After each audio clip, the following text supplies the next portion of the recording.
Alright, hey gamers, welcome back. This is Rick here with Game Trade Media here at PAX Unplugged Day 3. Woo! We've got Justin from Fireside Games here to talk to us about big monsters in big cities. Exactly. I figure you'll dig this one, right? So, yes, this is Kaiju Crush, where you literally get to live out your fantasy of being a giant monster and smashing a city. I mean, when I was a kid, I wanted to be Godzilla. Fantasy. Yeah, I know, right? Every day for you. Right. When I grew up, I really wanted to be Godzilla. It wasn't until I was much older I realized that's not a valid career option. You actually have to get a job. But anyway, I'm making up for it now. So, perfect. You are a monster, you want to smash the city and be the best monster by getting the most points. Okay. The game is, like a lot of our stuff, really easy to learn and play, but then there's some depth hiding underneath. Your turn is super simple. You're going to play a movement card, you're going to move somewhere and smash that building. Okay. You're going to get points for it, and then you might fight another monster if you're close. So everybody's going to get their own monster. They all have their own cool name, then a special superpower that they use in combat. All right, so we have Mecha Kaiser is one of them right here. Yep. I'm Stegonox over here. Rah. And then we've got Galathor and Draximus. Then they all have a different ability in combat and a sweet little cardboard monster dude. They look great. Yep, these are pretty good. Nice thick tiles to put down for your tile. And the city board will change depending on the number of players. This is a 4-player setup. It gets a little smaller with 3, a little smaller with 2. Okay. So, but the way this works is everybody's going to get dealt to them a special ability card and a movement card. And these movement cards, in case you guys need it, are based on, they're basically very simple movements. This one's like a knight in chess. Here's one that lets you move 2 up or 2 across, kind of thing like that. Okay. And there's going to be one that's dealt out common to the whole group, and then one that you get. Okay. And on your turn, you can use either of those. So you always have 2 movement options. If you use, well, the easy way to think of it is the one that you play is going to be the one that becomes the community card. So if you use the community card, it stays, no big deal. But if I use mine, it switches out, becoming the new community card. Oh, so I can like deny it from other people or make sure I'm the only one who gets this, things like that. So you're going to use your movement card and you're going to move. So I'm over here, I've got this dash, let's say. I'm looking around, or I could use leap. And either or, kind of good. You know what I think I'm going to do? I'm going to go ahead and dash to the fire station. So I move to the fire station, I crush it, Nice. I replace it with my territory marker, and because I use dash, it swaps out. Okay. I'm not next to another monster in any way, so that's the end of my turn. That's as simple as that. All right, so I have Stomp Yep. on the Mecha Kaiser, so I'm going to just move 1 square over. Right. I don't like the nuclear thing here. No. Boom. Yep. Smash that. Yep. It's out. You've got points. Targeted.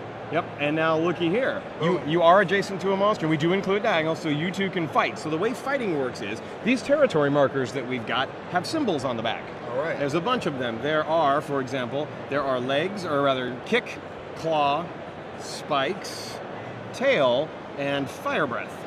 Nice. And the way this works is we have a sort of rock, paper, scissors on steroids system going here. So the claw will grab the tail will sweep the legs, and the legs will kick the claw. That's pretty straightforward. Sure. Fire breath will beat all 3 of those, just trumps them flat out. Nice. Spikes loses to all 3 of the basic ones, but Spikes is the only one that can beat fire breath. So it's a little different. It's not quite rock, paper, scissors, lizard, Spock. We have something different going on here because we have exclusives. So, I love it. yep, so here's the deal. At the start of combat, no matter how we're doing combat, each player is going to draw the top 5 from their deck. 1, 2, 3, 4, 5. You being Mecha Kaiser, draw the top 6. That's your special ability. You get 1 more choice. We are still going to have a best of 5 battle. You just have a little more options than I do. All right. We're going to have a ferocious battle now using these cards in any order you want. We're going to compare, use that system, figure out who the winner is. All right. Whoever wins the most out of this battle is going to win this combat. So I'm hitting you with one of these. All right. Well, I will go ahead and hit you with that. 1, 2, 3, boom. Claw. Okay, so claw grabs tail. So mine goes face up, yours goes face down. That's how we know who won. All right. I'm coming at you with a little bit of that. Fire breath beats all of them. I'm on a roll, kids. Root for me.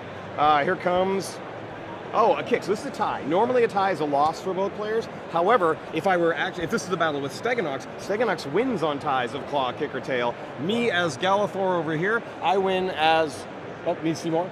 I would win on ties of fire breath or spikes. So there's that. All right, so here we go. One last battle to determine the final winner here. Fire breath again. All right, I pulled off my double fire breath. So there you go. Well, here's the thing, everybody. Just so you know, probably should have shuffled these before we started playing. I should have shuffled. I got 3 and 3. My evil plan has worked. The cards you use in combat go to the bottom of your deck.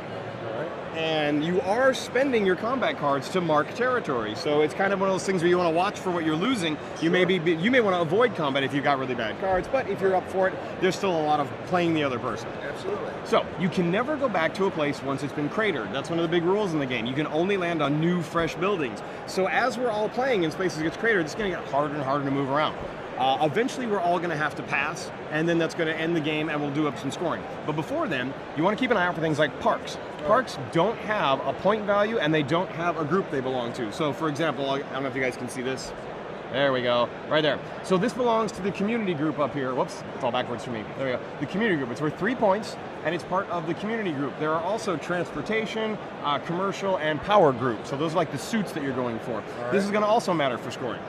Parks don't have any of that. When you land on a park, you immediately have to make a second move. You can't stay on a park. So you could go in with your community card, come out with your own card. Either way, there's lots of movement options. Right. And if you were to land on another monster, well, then you have combat just like we did. Oh, I should have backed up. I'm sorry. The winner gets points. Every time you win a combat, you get a combat victory point ranging from 1 to 3 points. Nice. You keep it secret for later. And since I won that, technically Galathor would have gotten it. He gets that one, yeah. So everybody's always going to get combat points, but if you actually beat somebody on a space they own, you can take it over. So say you won this, you would actually claim his spot. Your marker goes in, his goes out, and that matters for a couple of reasons. First off, it's bragging rights, which is awesome. And second off, there are bonuses that matter where your tiles are at the end of the game. So we've played, we've fought, we've filled this board with spaces that are craters, we can't play anymore. Now we score it up. So let's just imagine that I've done really well over here, and I have crushed a bunch of things. Now we score up the cards. The A card is based on how many tiles you have and what arrangement they're in. So this is called concentrated. That means you count your biggest group, something that's not connected diagonally, and you get 1 point for each tile in. So I would get 1, 2, 3 points. Well, 4 actually for my one there. Each of these cards is double-sided. Every time you play, you're going to get a different objective. Nice. Spread is 1 point for every group. So this would be 1, 2, 3 groups. So I would only get 3. You play different depending on what objectives you've got. All right. Hoarder, or the B card I should say, has to do with having the most or the fewest of these tile cards. So if I've got this one here where I'm rocking my community cards, if I have the most community, I will get points for that. If I have the most transportation, I'll get the points. And everyone's going to, well, all the suits are going to get divvied up whoever has the most. Nice. Square is nice. This is a C card that is based on shape. So was I actually able to make a square? Awesome. I'm going to get bonus points for that. Here's another sweet part. They overlap. That's 2 squares. That's 2 of those points. Nice. The other version could be, did I make a line of 4? In which case, yes, I did make a line of 4. So again, this is going to change not only how you position your monsters, but where you fight. If I'm trying to take a space away from you, I want to be aware of what I'm going for, and am I blocking you from getting some bonus points? And finally at Powerhouse here? Yes. D is a little bit different. D isn't scored at the end of the game. It comes into play during the game. It's based on whoever has the most tiles of that suit. So this is Powerhouse is related to the power tile. So let's say on your turn you get a power tile. You have the most right now, so you would get Powerhouse in front of you. And what that means is, at the beginning of the game, we were all given a special ability card. It's a one-time only rule breaker type card that you can play. Normally, you play it and it's out. If you have Powerhouse, however, when you play it, you get to draw a new one from the deck. So you're going to keep refreshing your super abilities. Here's the trick though. If I come along and I get 2 power cards, I have more than you, that goes to me. Now I get to refresh my power cards every time I use a special ability. Oh, I love it.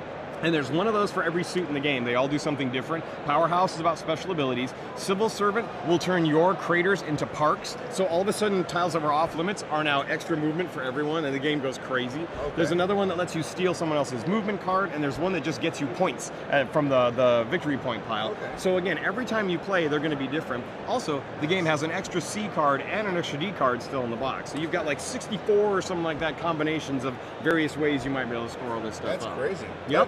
Again, that's that underlying level of, depth and play. Exactly. Move, smash a building, fight a monster, and then it gets deep from there. Absolutely. So it's kind of what we shoot for. Yeah, this is done really well for us. It's been a fun thing. It's also a quick game. This is like a 40-minute, so it's like a filler with some meat to it if you want to chew on stuff. So that's awesome. It's done really well. We're super excited. This is one of my favorite games to play test right now. So yeah, giving demos this easy. When is this available?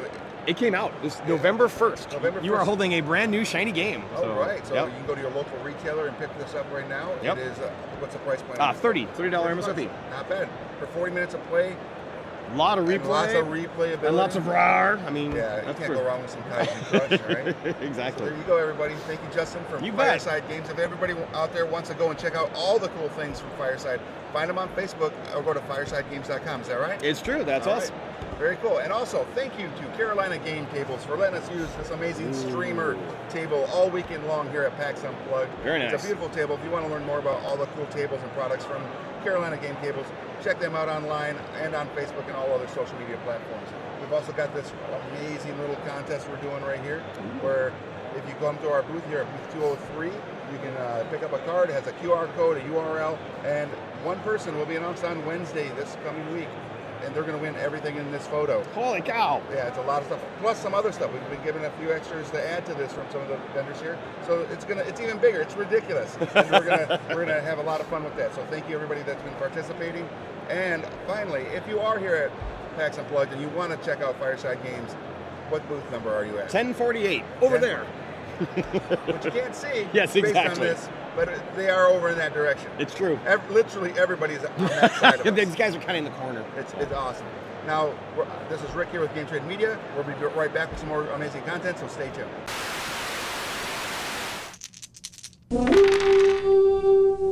Don't forget to subscribe to Game Trade Media, leave a like, and comment on what videos you'd like to see next.